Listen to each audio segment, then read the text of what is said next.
Welcome back, mercenaries! It's story time for another 0.5 episode. We're going to be looking at any new dialogue, and then we're going to be looking at the before and afters on the BattleMechs to see, what's changed. Just to talk about how they look back in the day and how they redesigned them, because whenever you do like a significant remodel or redesign, you're always at risk of greatly angering the original fans, so it's an interesting thing to talk about. First, we'll see, does Darius have anything new to talk about?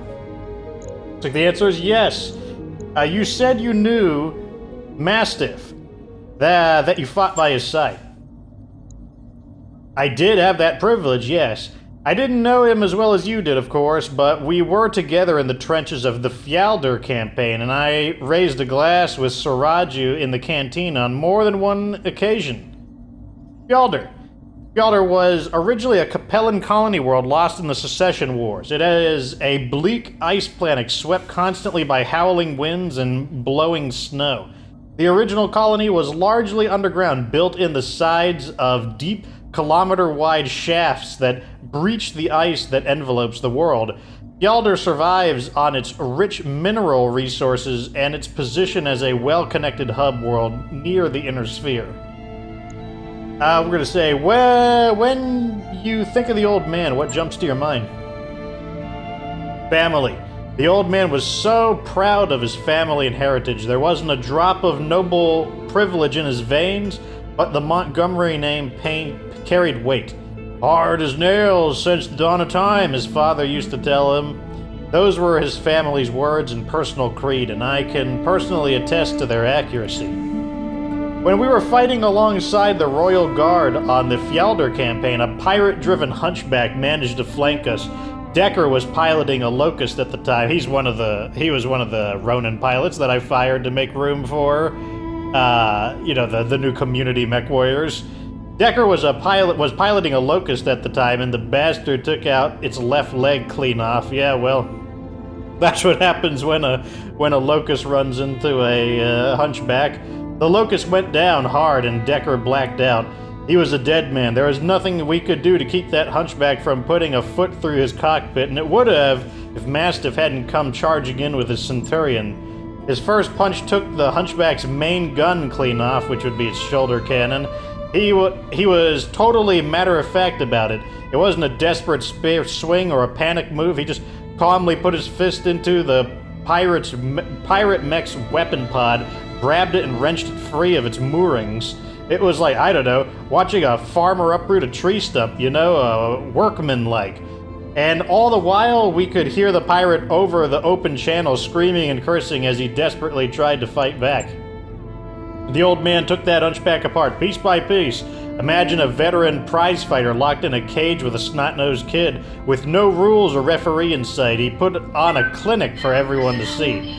The rest of the pirates broke rank and fled when they saw what happened to their friend. Can't say I blame them in their place. I'd have done the same. That's what the Montgomerys were. Warriors for as long as anyone could remember, born to fight and tempered on the battlefield, and Suraju was the last. He never had any children, The Montgomery line died with him. Now let me see if I'm recording. Okay, good. I'm paranoid ever since I accidentally wasn't recording on the last Journey to the Savage Planet thing. Did he ever show you that enormous knife he used to carry? The kukri? Yeah, don't see too many of those outside of the Free Worlds League. These days, kukri blades are mainly associated with the 4th Regular Hussars. Not Mastiff, though. He claimed that he'd inherited the curved beauty from his grandfather, who'd inherited it from his grandfather, and so on, all the way back to the family's origins on Terra. Terra is the name for Earth. The Free Worlds League, they're one of the great houses. The 4th Regular Hussars, a Free Worlds League regiment founded in 2762 from the Nepalese inhabitants of the Musida system. Notable for its quick-strike tactics and for its infamous Royal Burqa Battalion heavy jump infantry. Let's move on. During the Weldry campaign, I saw him use that blade against a pirate twice his size, split the bastard's skull like a rotten cantaloupe. It was horrifying and beautiful all at once. You don't see that kind of skill every day. Thanks for the talk. The next time we're on shore leave, let's raise a glass to the old man's memory. Yeah, Fox, I'd like that. Also, I think he would too. Let me see if there's anything we've missed. Nope. Okay, so that's everything for Darius. Catch you later, Commander. Now we're gonna talk to Alexander Madiera here. Commander Fox, welcome to my corner of the command center. From here I can provide Mr. Oliveira with advice and information whenever he needs it. I want to be a resource for you as well. In addition, with my role as restoration liaison, I will give you whatever additional information I can about our campaign moving forward. Come see me after any major operation and I'll share what I can. I'd like to discuss the state of the war against the Directorate. Things are going well enough, Commander. Our initial attack on Weldry was an enormous success despite the psychological cost of what we discovered there. Still, the Directorate's atrocities have steeled our resolve. I've never seen Lady Arano so determined. Out of curiosity, Fox, what did you think of her speech? I recorded it, you know. The broadcasts are on their way to every corner of Directorate space. What should I say?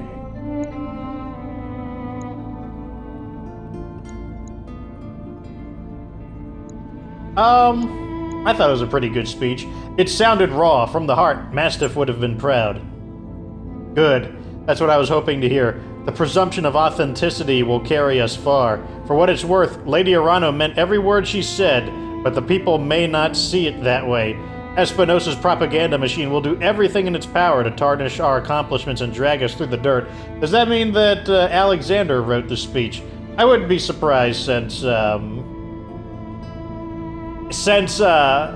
Kamea is part of the ruling family. I imagine most of her childhood was spent learning basically like the family trade and whatnot rather than making speeches. Probably why Alexander is not a mech warrior, because his house is a vassal house to theirs, so it's not as necessary, whereas the head, typically speaking, the head house of a nation, typically everyone are mech warriors in it. That's normally how it's worked. There are some exceptions, like later on there's a character named Sun Tzu Liao. He becomes the leader of House Liao, and I mean he knows how to pilot a battle mech, but typically he sends a body double out to pilot in his stead, so that because he just doesn't want to die, and whereas many of them require military service. Like I believe in House Davion, you cannot become the equivalent of President of the United States in House Davion is the First Prince. That's the name of their high office, and I believe you have to serve 4 years in the military to even be eligible to become High Prince.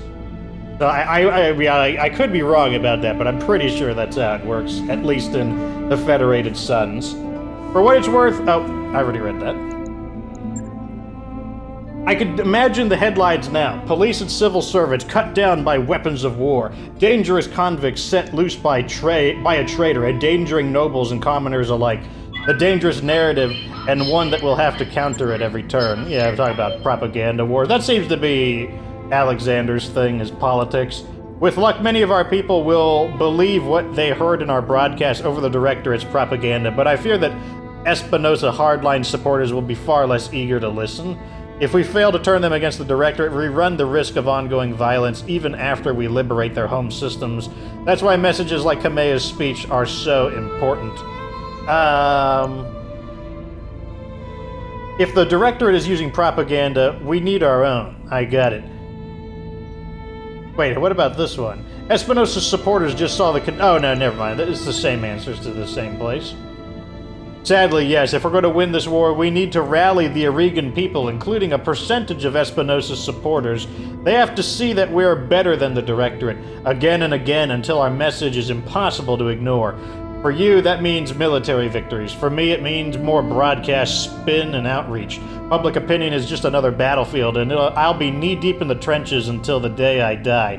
So that's one thing that I like about this game. This game isn't trying to yeah, I mean, obviously, we believe we're the good guys, but, like, he's talking the truth is that, you need your own possibly deceptive propaganda. Like, a lot of people view propaganda as like inherently a bad thing, but I would say it just is a thing. Like, what do you think of like in school, for example, we had a thing called DARE, Drug Abuse Resistance Education. That's technically a type of propaganda, and that's why, like, propaganda I would consider, at least I consider it to be just a neutral thing. It's more about how it's used, rather than whether or not it's a good thing or a bad thing.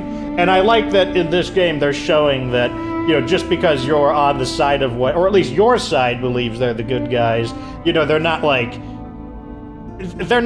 games where they're like holier than thou paragons of virtue and justice where like, oh no, we're too good to have propaganda. Like, it's depicting things in a much more realistic way, because every side of a war is always going to have propaganda, whether you believe yourself to be the good guys or the bad guys, and I think that's important realism.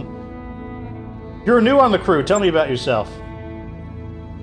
I'd be happy to, but honestly, Commander, I've been so consumed with matters of war, at least, I wouldn't even know where to begin, so I guess we're going to ask him questions. Tell me about who you were before Kamea's exile and the restoration.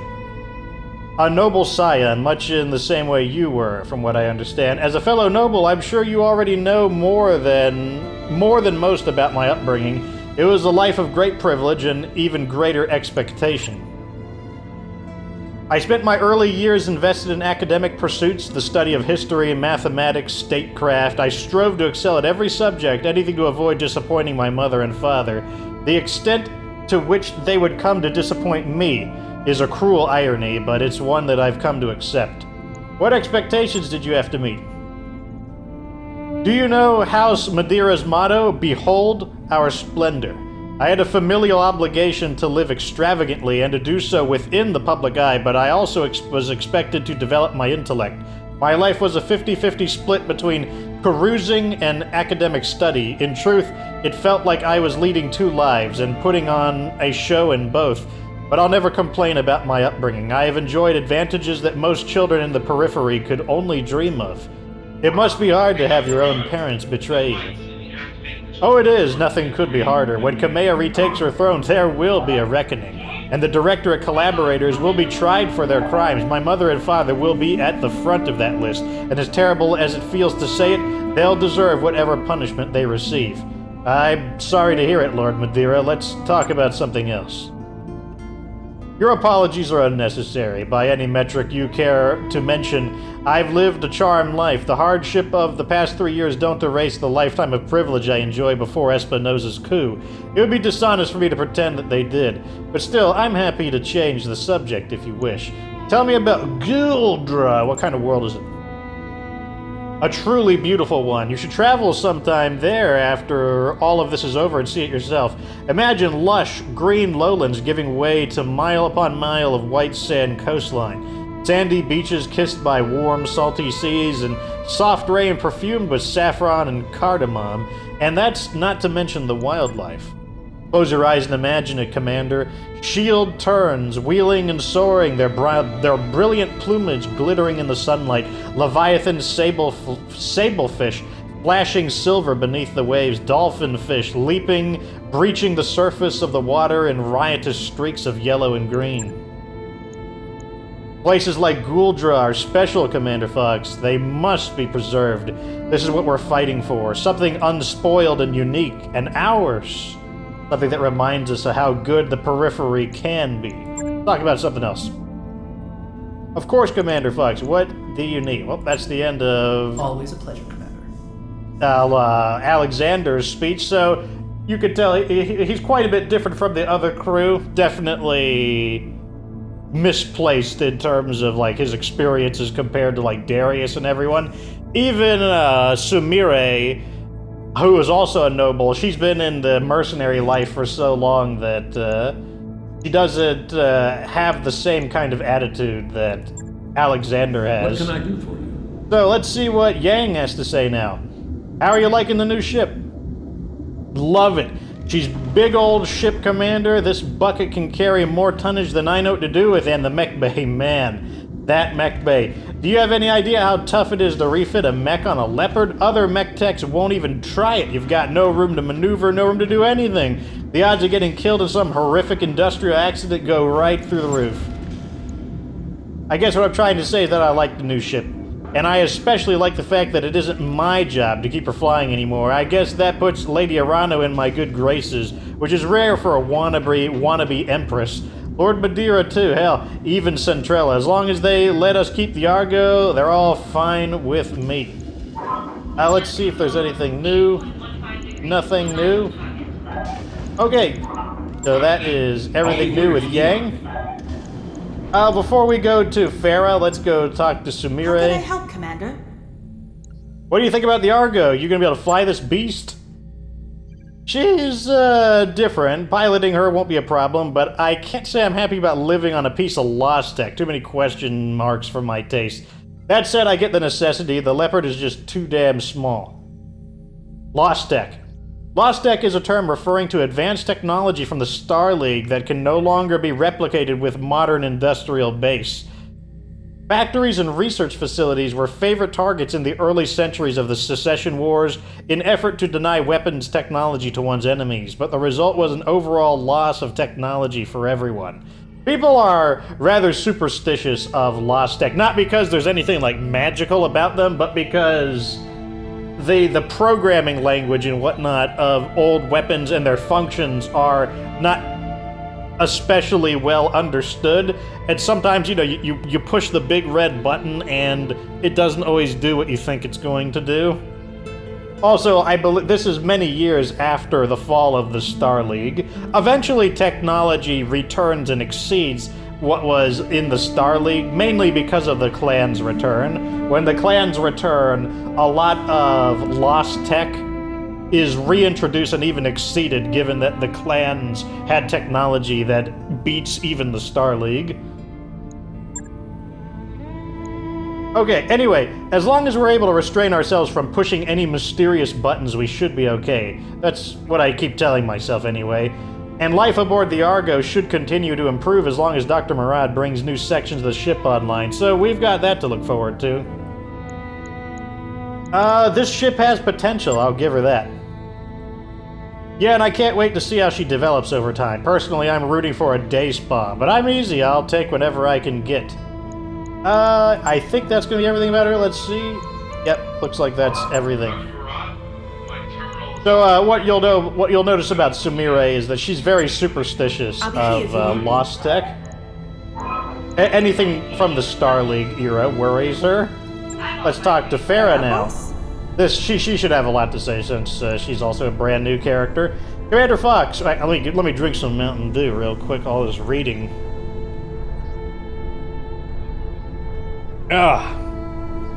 Commander Fox, what can I do for you? Patching up the Argo must have been an enormous job. How'd you do it? Oh, it wasn't me. It wasn't just me. I had a team working under me, over 200 of Learton's most accomplished engineers, electricians, and shipwrights. It was pretty amazing, I've got to say, shouting through a megaphone at a team of hundreds, watching them hang on my every word.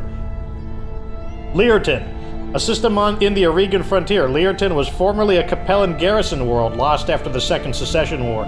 The population of Learton is spread across 3 tropical moons of the system's large gas giant. Each moon is independent, and civil conflict between the moons makes the system a tense and dangerous place. How much did Lady Arano pay for all that? Oh, it wasn't Lady Arano. The payment came directly from House Centrella. That was a figure of speech. They were indirect payments, of course, routed through countless intermediaries to obscure where the money was coming from, but yeah, the Centrellas paid for it. I think we already know about the Centrellas. Now, as to how much the Centrellas paid, I honestly have no idea. I'm sure the figure was astronomical, but still cheaper than getting dragged into an unwanted war, eh? If the ship turns out to be as important as Lady Arano thinks it will, then it was money well spent. Have you ever managed a team this big before? Never in my wildest dreams. Prior to my time at the Learton shipyard, the biggest team I'd ever managed was the crew I had with me on Axelis, and they all got killed. This job went a lot better than that one did, by the way. Only 3 deaths across the entire project, and before you ask, none of them were my fault. There was an accident with one of the industrial cranes, and well, It was horrible. I pray for their souls. That went off the rails pretty big. That went off the rails in a pretty big way, didn't it? Sorry about that. I guess I'm still in a little bit of a shock from our time on Axelis. I'm having a hard time getting what I saw out of my mind. But that's neither here nor there. We were talking about the ship. Is there something else you'd like to know? I've got some questions for you. Okay, this might be I think these are the tutorials. This one is not, though. What can you tell me about the Argo? A fair amount, Commander. I've been researching this ship for several months. Boeing Interstellars produced just 2 of these beauties back in 2762. They were intended to follow behind the first wave of exploratory missions supporting multiple surveyor, terraformer, and colonizer teams on deep space survey missions. Although she's far too large to land on a planet, her docking collar system allows for smaller dropships like your Leopard to come along for the ride. The Argo is a mobile space station, in a sense, providing supply and temporary habitation for teams on dangerous missions in unsettled space. Exploration vessel or no, she sounds ideal for our purpose. She is! And with 57,000 tons of cargo space, she has all the room we need for supplies, spare equipment, personnel, you name it. In fact, her hold is so vast, we'll have no problem storing as many mech chassis and partial mech salvage as you can get your hands on. Why don't we see more ships like the Argo out here? The Argo is a product of her era. She lacks the armor or maneuverability to function in battle, and she's vastly outclassed in size and firepower by even the smallest warships. She's a peacetime ship made for peacetime exploration duties and planned with a focus on long-term orbital deployment. It was her non-combat design that ultimately led to her abandonment. In an earlier era, she might have seen widespread usage, but since the fall of the Star League and near constant state of war we've endured since then has rendered the Argo little more than a forgotten experimental footnote in the history of dropship production. Sad, really. In her own way, the Argo represents the back seat that science and exploration have taken to the pursuit of military goals. Let's talk about something else. Of course, Commander. Ask anything you like. Okay, let's go to the next subject. If you're going to be part of this crew, I want to get a better sense about who you are. Tell me about yourself, Doc. Well, I'm an actual doctor, not the medical kind. I hold 2 doctorates, one in physics and the other in mechanical engineering.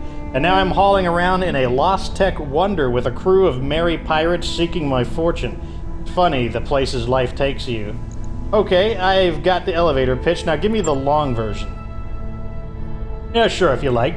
Let's see, where to begin? I was born on Regulus in the Free Worlds League. That makes sense, because she looks, her name, like Farah Marad, she seems like she's of Middle Eastern descent.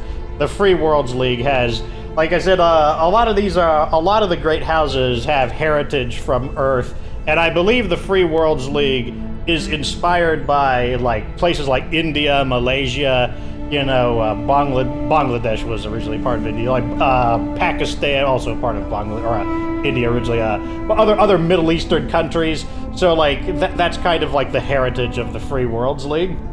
My parents were academics, I know, big surprise, and I spent most of my early years bouncing back and forth between their suburban apartment and the Firdausi. My Baba Jude's live in... What? Oh, that's some weird words. Your Baba June? What? Who is that? My grandfather. He'd carved out a nice little business for himself running a taxi service for pilgrims traveling to and from Daris. Okay, the Free Worlds League worlds are going to be hard for me to pronounce. Dar es Salaam, which means Haven of Peace, is the center of Islamic faith in the Lyran Commonwealth. Oh, interesting. It's in the Lyran Commonwealth. The world was colonized in the mid-25th century by Muslim settlers who welcomed the planet's harsh climate as a connection to their roots on Terra. That's an important part of BattleTech, that despite how futuristic it is, a lot of the heritage of Earth came with them. And even though things have changed, that's like one of the themes of BattleTech, that as much as things have changed, things have not changed. That's like one of the things that you think about in the BattleTech universe. As much as my father frowned upon Baba June's old-fashioned lifestyle and beliefs, He wasn't blind to how much I love the old man, and so he occasionally consented to let me board the Ferdowsi and go along for the ride. I will always cherish my memories of those voyages, the warmth behind Baba June's smile, the excitement of leaving Regulus behind, chatting with the pilgrims, getting lost in the stars, eating pepper-packaged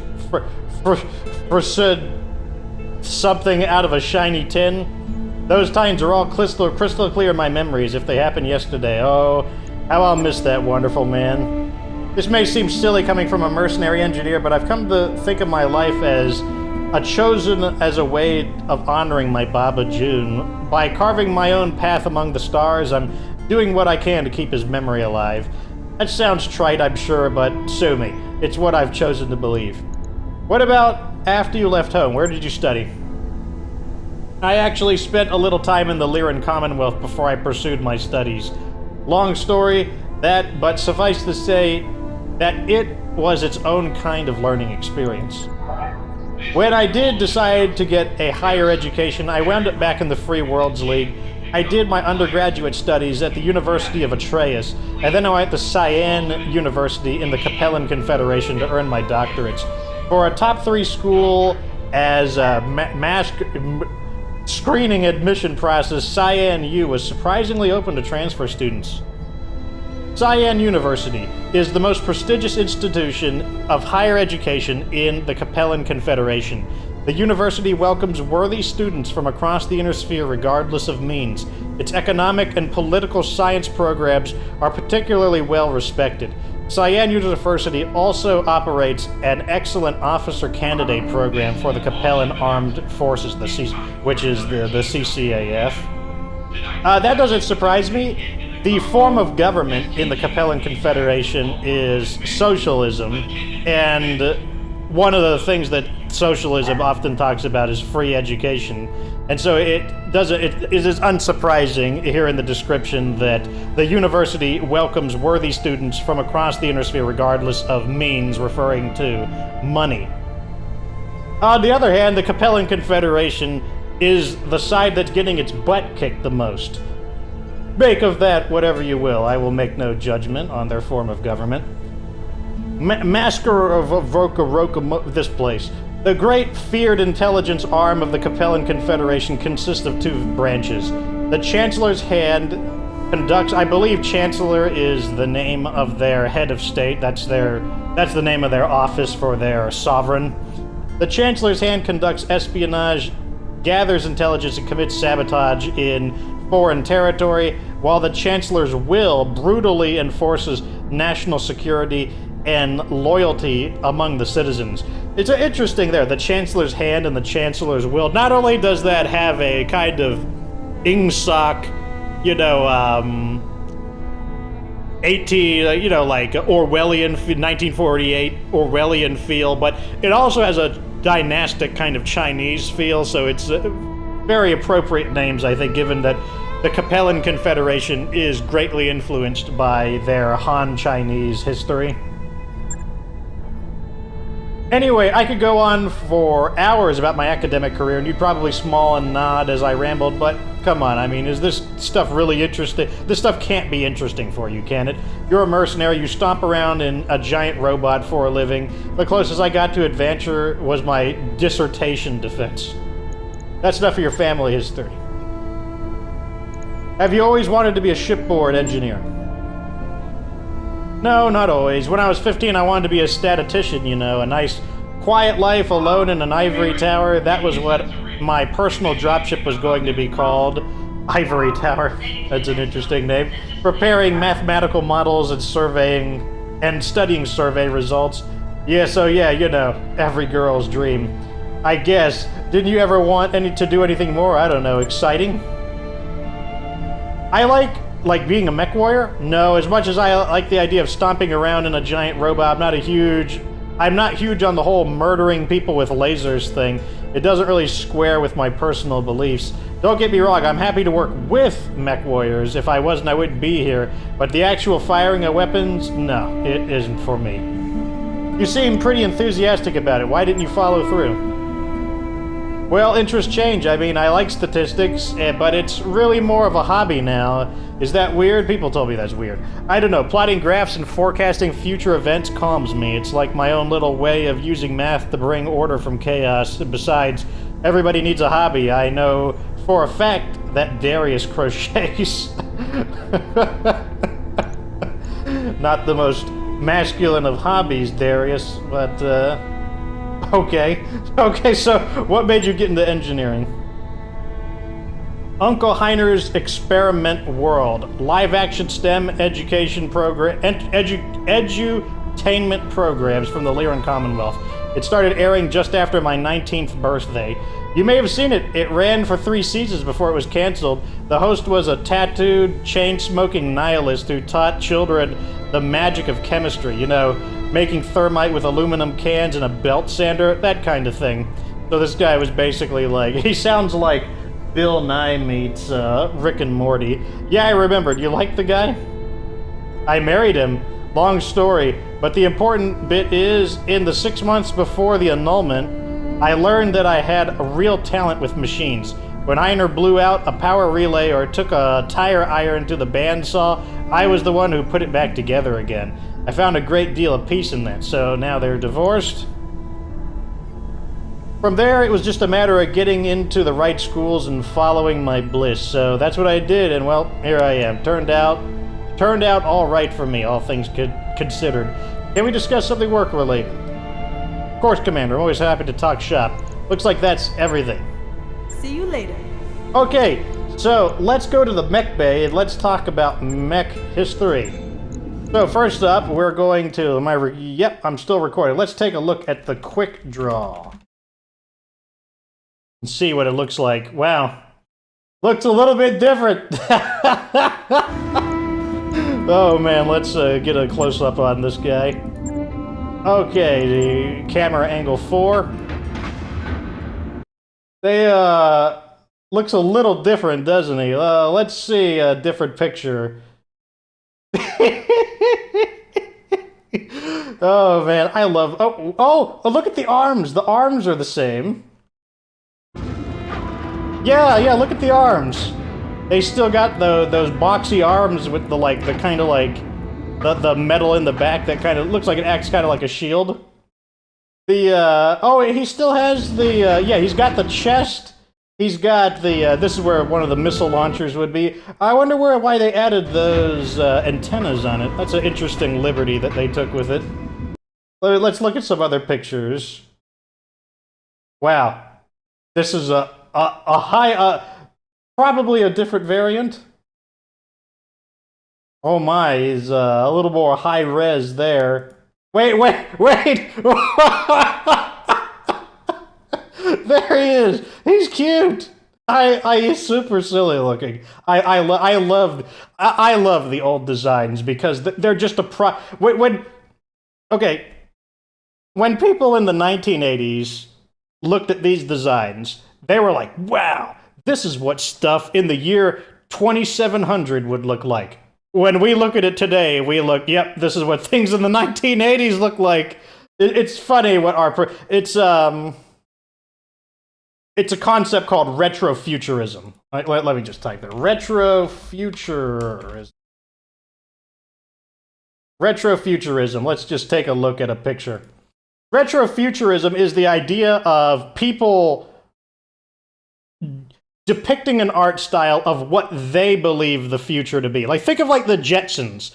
The Jetsons are what people in the 1970s, and I don't know, when did the Jetsons, when was the Jetsons? When did this come out? Okay, the Jetsons are what people in 1962 believed what we would be like in the year 2000. Now, when we look at the Jetsons in the year 2020, we don't see the year 2000 as the people in 1962 perceived it. We see the 1962s. That's what the idea of retrofuturism is. Even the stuff that we consider futuristic today, like you think of like some kind of sci-fi, like think of a sci-fi universe today. Well, and let's say it was set in the like Mass Effect. Well, when the year comes like 2100 and they look at the video game Mass Effect, they'll think, so this is what people in the year, 20, like, I forget when Mass Effect came out, like 2015 or so, whenever it came out, like back in the 2020, when did Mass Effect come out?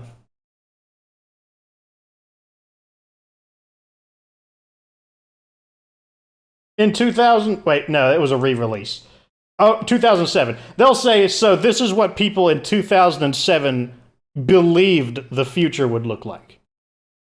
That's what this is. And so that's what you're looking at here. This is what people in the 1980s thought the future might look like. But now we know where the antennas come from. It looks like this is a Federated Suns one, I can tell by the little symbol there. Overall, it seems like they made it a lot bulkier, which I think that makes sense because it is a 60-ton mech. And when the designs aren't very bulky, it's kind of hard to tell. Whereas when you look at some of these mechs, like compared to this mech here, it's so much shorter and thinner that it gives you a much better idea that this mech is basically twice the tonnage of it. So let's take a look at the Shadow Hog next.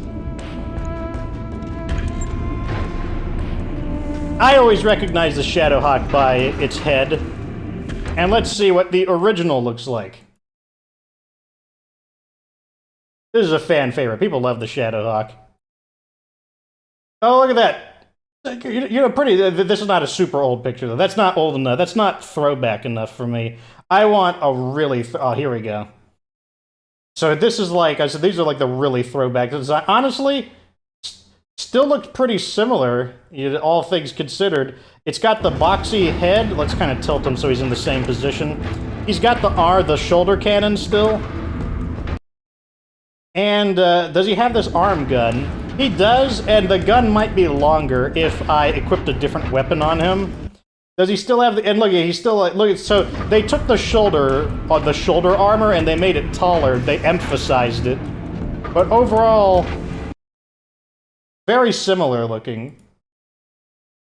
Oh, that's an interesting looking version of it. What are some of these other ones? Oh, this one looks like some guy in power armor. Look at this big old Gatling gun. He's got these super, like 1970s Transformers-looking little blaster arms. What do we got over here?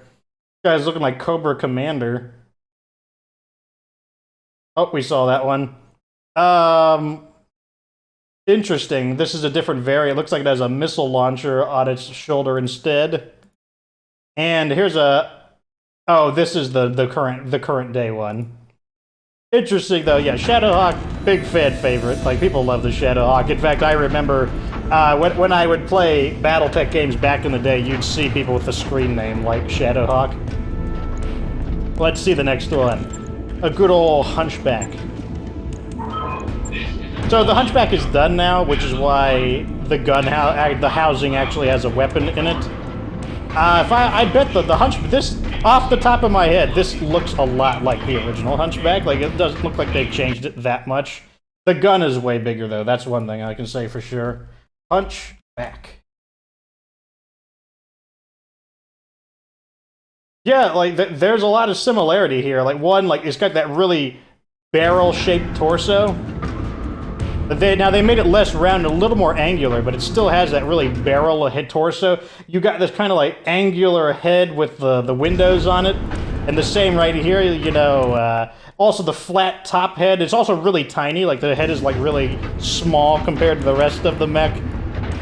The one thing I noticed, though, is the gun still has the giant opening. They made it a little bit smaller, the opening, just probably to make it a little more reasonable, but... it seems like they actually made the total gun even bigger. And then it still has these kind of like skinny-ish arms, and they're still kind of in this kind of angled manner. And does it have the little barrel-shaped legs? Yeah. Looks like they angled up the legs a little more. They're not as round like these. And I can't see the feet too much. Does it? Oh, look at that. They included the little like circular thing on his back.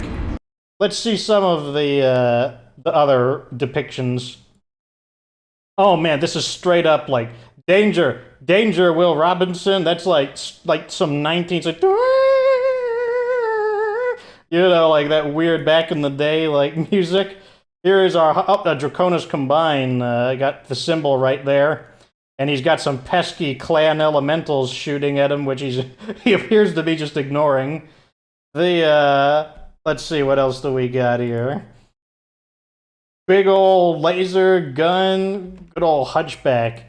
Where'd your... This is a variant. He looks really weird without the gun. Like it's like something's wrong. If without the giant shoulder... Wow, this one's way different looking. I wonder what this one comes from. The art's like way more modern looking. Like, without the shoulder cannon, it's just not the Hunchback. This looks like it comes from a comic. Oh man, does that come from one of the old video games? And this is somebody's little, like, art that they printed out. But yeah, good old Hunchback. Love the Hunchback. I'm glad I got my hands on it early enough in the game. Like, sometimes you get it way late in the game, and it's like... I believe we already looked at that. And we looked at that, so let's take a look at the fire starter as the last mech. Zoom out. Okay, the fire starter.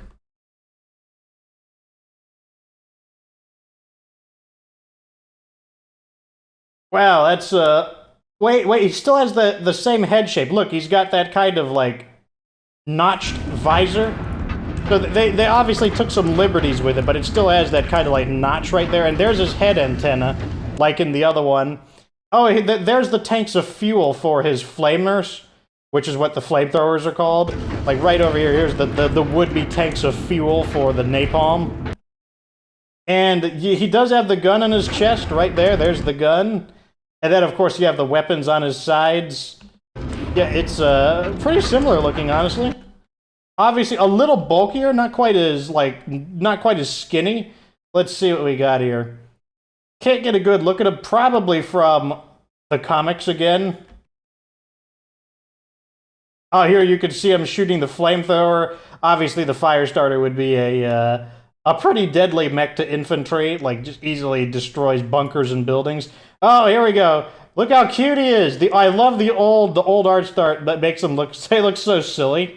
He's like shooting fire all over. It looks like he's just burning things in general.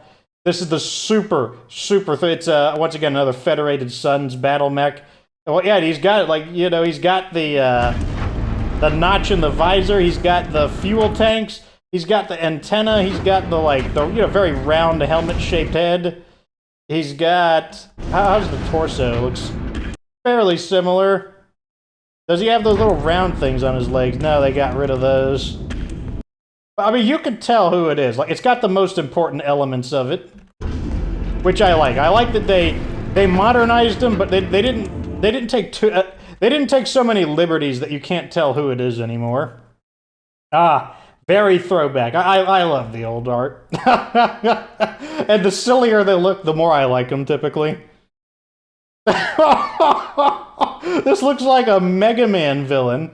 He looks like a Mega Man. He looks like Burst Man, I think. Wait, Burst Man, Mega Man 7. Maybe I'm getting them mixed up, but he looks like Burst Man. Oh man, I love it.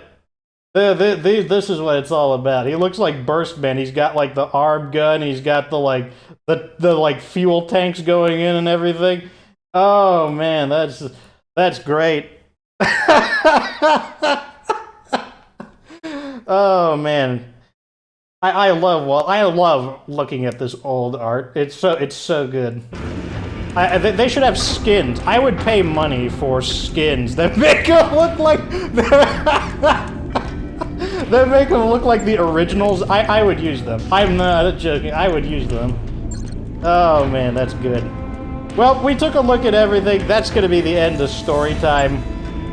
Probably going to record one more episode just to have, the current pace of like 2 episodes a day has been okay, especially since I'm taking a break from State of Decay, because this is going to be like episode like 8.5. At any rate, though, I don't know what mission I'm going to do next, but when I figure that out, it'll definitely be probably a mission to display the capabilities of the Hunchback. But at any rate, thanks for watching this story time with Monks. At any rate, like this video if it was entertaining, subscribe for future BattleTech content. Of course, remember that you don't have to be good to get good.